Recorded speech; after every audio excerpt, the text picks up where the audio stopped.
South Korea, north Korea இது ரெண்டு நாட்டிலயுமே அதிகமா மக்களால பேசப்பட்ட நாடு. மிஸ்டீரியஸான ஒரு நாடுனா அது நார்த் கொரியான்னு தான் சொல்லலாம். ஏன்னா அங்க இருக்கிற அந்த மன்னனோட ஆட்சி பாத்தீங்கன்னா ரொம்பவே மக்களால அதிகமா பேசப்பட்டுச்சு.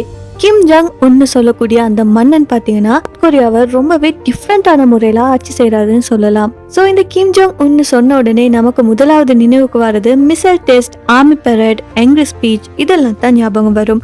ஆனா இதெல்லாம் கேமராக்கு முன்னாடி காட்டுற இமேஜ்னு சொல்லலாம். பின்னாடி ஒரு ரொம்ப டார்க்கான உலகம் இருக்குது. எப்படி ஒரு கோயினுக்கு ரெண்டு பக்கம் இருக்கோ அதே மாதிரி இந்த நார்த் கொரியான்னு சொல்லக்கூடிய நாடுக்கும் ரெண்டு பக்கம் இருக்குன்னு சொல்லலாம்.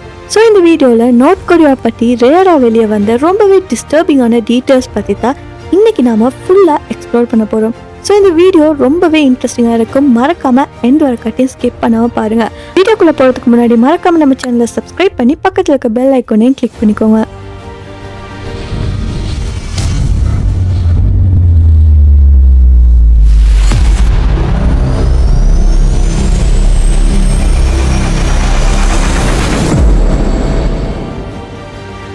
நார்த் கொரியா நாட்டில் பார்த்தீங்கன்னா மக்களை கட்டுப்படுத்துறது சட்டத்தால இல்லை, பயத்தால தான். ஸோ இங்க தவறு செய்தா தான் கைது அப்படின்னு ஒரு சட்டமே கிடையாது. சில நேரம் எந்த காரணமே இல்லாம எந்த தவறுமே இல்லாம மக்கள் அவங்களோட உரிமைக்காக பேசினா மட்டுமே திடீர்னு பல தண்டனைகள் வழங்கப்படும். சில நேரம் அவங்க காணாம கூட போயிடுவாங்க. கேள்வி கேட்கிற மக்கள் பாத்தீங்கன்னா அடுத்த நாள் காணாம போயிடுவாங்க. அவங்களோட பெயர், அரச பதிவுகள் இதெல்லாம் முழுக்க முழுக்க அழிக்கப்பட்டிருக்கும். அவரோட புகைப்படம், பதவி இது பத்தின எந்த தகவலுமே எவ்வளவு தேடினாலுமே கிடைக்காது அங்க. ஏன்னா அவரை பத்தி யாராவது ஒருத்தர் பேச ட்ரை பண்ணாலுமே கூட அவங்களும் அந்த சந்தேகத்துக்குள்ள லிஸ்ட்குள்ள வந்துருவாங்க. சோ அதெல்லாம் கைது செய்யறதுக்காக இல்ல, ஒரு அமைதியான எச்சரிக்கையா இருக்குது.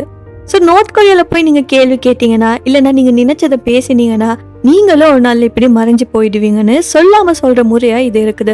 ஸோ இந்த பயன்தான் மனிதனுக்கு மட்டும் இல்லாம அவரோட குடும்பத்துக்கும் அவனோட ஃப்ரெண்ட்ஸுக்கும் எல்லாருக்குமே பரவிடும். ஸோ அதனால தான் அங்க இருக்கிற மக்கள் பார்த்தீங்கன்னா அரசை எதிர்த்து வாய் திறந்து பேசவே பயப்படுறாங்க.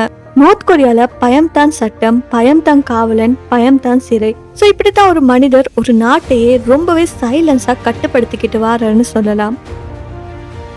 இதெல்லாம் தாண்டி நார்த் கொரியால பாத்தீங்கன்னா சீக்ரெட்டான சிறை நகரங்கள் எல்லாம் இருக்குது.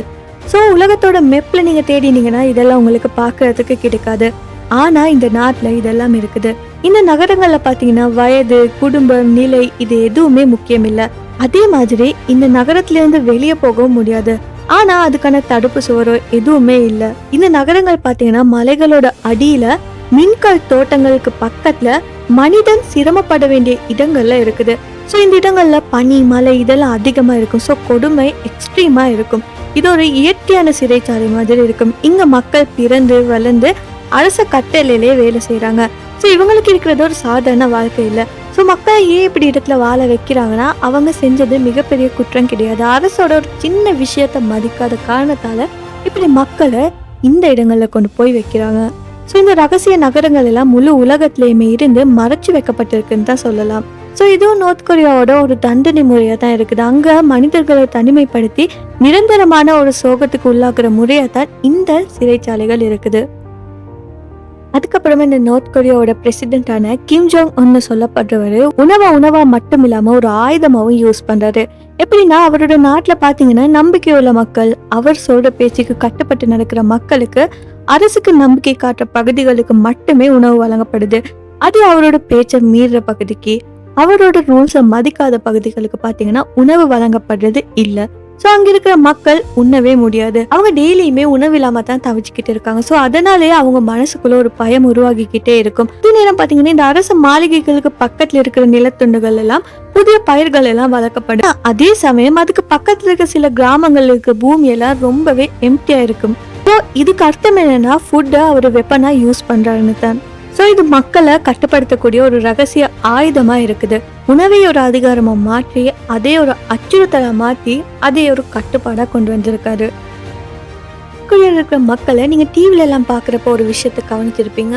அவங்களுக்கு இவ்வளவு ரூல்ஸ் கட்டுப்பாடு இருந்தாலுமே சிரிச்சுக்கிட்டு ரொம்பவே சந்தோஷமா தான் இருப்பாங்க. ஆனா இந்த சந்தோஷம் உண்மையானது இல்ல. இது அரசோட கட்டளையால ஃபோர்ஸ் பண்ணப்பட்டு செய்யப்படுற ஒரு நடிப்பா இருக்குது. மக்கள் கேள்வி கேட்க கூடாது. சில நேரங்கள்ல மக்களோட கண்ணீரை கூட வெளியே காட்ட விட மாட்டாங்க. ஸோ சிரிப்பு, கைத்தட்டல் இது எல்லாமே அரசோட திட்டமிடப்பட்ட வழிகாட்டலா இருக்குது. ஒருவர் தவறான வெளிப்பாடு செய்தா இல்லைன்னா மாறுபட்ட முகப்பாவம் காட்டினா அவருக்கு அதுக்கப்புறமா மிகப்பெரிய பனிஷ்மெண்ட் வழங்கப்படும். இந்த பனிஷ்மெண்ட் கோபம், பயம், தனிமை இதெல்லாம் தான் மக்களோட எமோஷன்ஸை கட்டுப்படுத்துதுன்னு சொல்லலாம். இது பார்க்கறதுக்கு உண்மையான சந்தோஷம் போல இருந்தாலுமே உண்மையிலே இது ஒரு பயத்தால நடக்கப்படுற ஒரு நடிப்புன்னு சொல்லலாம். இந்த போலி நிகழ்ச்சிகள் எல்லாம் அரசோட பிரச்சாரத்துக்கான ஒரு கருவியா இருக்குது. அடுத்தது பாத்தீங்கன்னா அந்த நாட்டோட பிரசிடென்ட் அந்த நாட்டை பாதுகாக்கிறதுக்காக ஒரு வழியை தேர்ந்தெடுத்திருக்காரு. அது என்னன்னா மக்களை தனிமைப்படுத்துறது. ஸோ நார்த் கொரியால மக்கள் ஒருத்தரோட ஒருத்தர் தொடர்பு கொள்ளக்கூடாது. வெளிநாட்டு தகவல்கள் வாரதில்லை. பெரும்பாலான மக்கள் உலகத்துல வேறு நாட்டுல இருக்கிற எப்படி வாழ்றாங்கன்னு கூட தெரியாது. ஸோ இந்த தனிமைப்படுத்துறதால என்ன நடக்குதுன்னா ஒப்பிடுற முறை இல்லாம போகுது.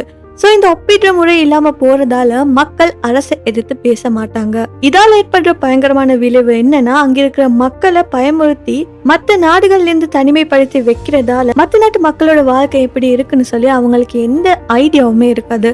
ஸோ இதனாலே மக்கள் பாத்தீங்கன்னா உண்மை நிலையை உணர முடியாம அரசோட கட்டுப்பாட்டுக்குள்ளேயே வராங்க. இதுதான் நார்த் கொரியாவோட மைய கொள்கைன்னு சொல்லலாம். மக்களை தனிமைப்படுத்தினா மற்ற நாட்டுகளை பார்க்க முடியாம இருக்கிறதால நேரடி ஒப்பீடுகள் இல்லாம போகும். ஒரு மனிதனோட அதிகாரத்தோட முழு நாட்டையுமே கட்டுப்படுத்த முடியும். ஸோ இந்த தனிமைப்படுத்துறத முழுமையான அமைப்பா பயன்படுத்தி மக்கள் மனதுல சந்தேகத்தை உருவாக்காம அவர்களை கட்டுப்படுத்தி வச்சிருக்காங்கன்னு சொல்லலாம். ஸோ இந்த நாட்டில் பார்த்தீங்கன்னா சில நேரங்களில் தண்டனை ரகசியமா வழங்கப்படுறது இல்லை. மக்கள் எல்லாம் பார்க்குற மாதிரி பொது இடங்கள் எல்லாம் தண்டனை நடக்கும். ஸோ வில்லேஜ்ல இருந்து ஸ்கூல் ஸ்டூடெண்ட்ஸ், ஒர்க்கர்ஸ் எல்லாருமே ஃபோர்ஸாக கூட்டிட்டு வந்து இதுதான் ரூல்ஸ், இதை மீறி நடக்கப்படாதுன்னு சொல்லி கட்டுப்படுத்துவாங்க. ஸோ அப்படி என்னென்ன ரூல்ஸை மீறின தண்டனை வழங்கப்படுதுன்னா ரீசன் ரொம்பவே சின்னதாக தான் இருக்கும்.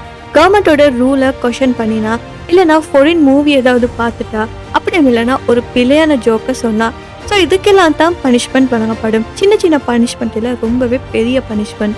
அது மட்டும் இல்லாமல் இந்த நார்த் கொரியாவில் கவர்மெண்ட் ஆஃபீஸர்ஸ், டீச்சர்ஸ், சோல்ஜர்ஸ் இவங்க எல்லாருக்குமே லாயல்டி டெஸ்ட்னு சொல்லி ஒரு டெஸ்ட் நடக்கப்படும். அந்த நாட்டு பிரசிடென்டான கிம் ஜோங் உன்னோட ஸ்பீச்சை பற்றி ஒப்பீனியன் கேட்பாங்க.